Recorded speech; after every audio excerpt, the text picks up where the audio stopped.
Hello and welcome to this week's Power and Partnership. I'm here with Aleisha and Homer with Building Blocks, and we're going to discuss a very lovely multilingual project that has been going on. So Homer, can you tell us a little bit about what this project is and maybe what inspired the pipeline to take this on as an initiative?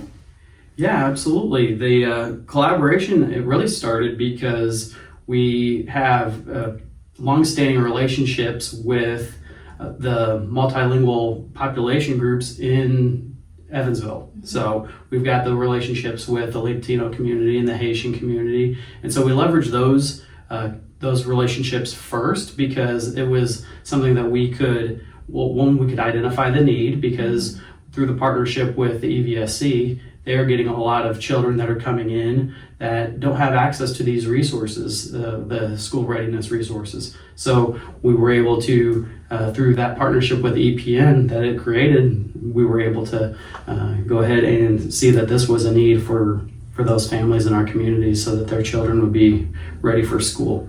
Awesome. So what age group are the books that have been passed out? So far the books are really geared towards getting children kindergarten ready. So therefore there's mainly the 0 to 5, but some of the titles are also for some of those kindergartners. They're still relevant for them as well, to be able to give them the tools that they need. Nice, very good. What partners have been able to have access to these multilingual books as a resource to give to their families? Yeah, well, the conversation really kind of started as a result of a lot of the reporting and data that was being presented by the EVSC, knowing that there's a lot of multilingual children that were coming into their schools that are in the EPN. And so knowing that they were serving those communities, we wanted to be able to make sure that they had the resources that they needed. So the EVSC, their navigators, are utilizing those to, whenever they're meeting with families that are multilingual, they've got those books to be able to give to those families. And then also we've been able to give books to the Vanderburgh County Health Department, their pre-to-3 program. So whenever they're doing their home visits, they've got all of these books that span a bunch of different skills that kids need whenever they're entering kindergarten. It's building those for them. And then also CMOE and the YMCA. Of course, there's more partners as well. You guys have set up a really nice process for partners to be able to submit a request, kind of say where the books are going to be used and who they're going to be giving them out. Are there any plans in the future to expand the access of pre-K books that we have available right now for partners to be able to take? We're already in that process. Oh, yeah. awesome. So when we were blessed with being able to pick out the first round of books, make sure, what we know is that all of our language, our written language, starts in oral language. With our partners and our different cultures that we're working with the different languages, there's even more of a heavy setting in the oral language. Very important. A lot of our families don't have higher level reading skills. So we wanted to make sure that our books had both languages in the book.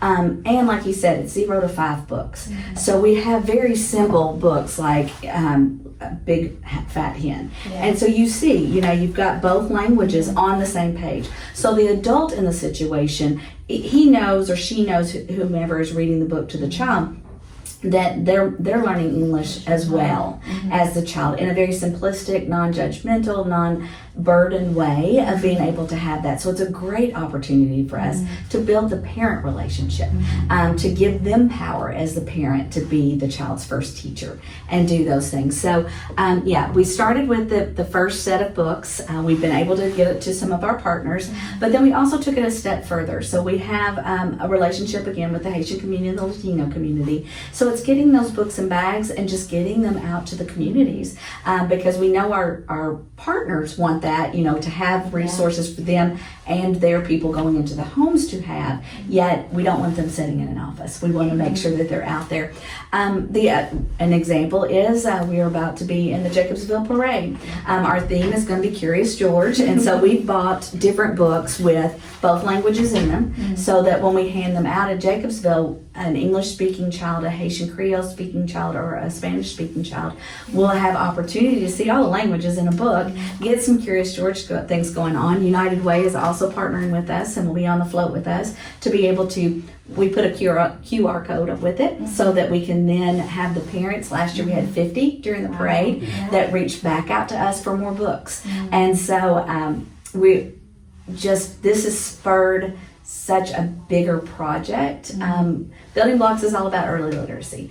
We want to make sure that we have those resources available, but also the access for the parents for family engagement. A lot of barriers arise around the comfortability to engage with the school, to feel like they can go in and talk to someone that's at the school, even if it's not a language barrier, their own educational experiences. So this project, we've had the opportunity to build some of those bridges, so that the parents feel like they're part of the educational process.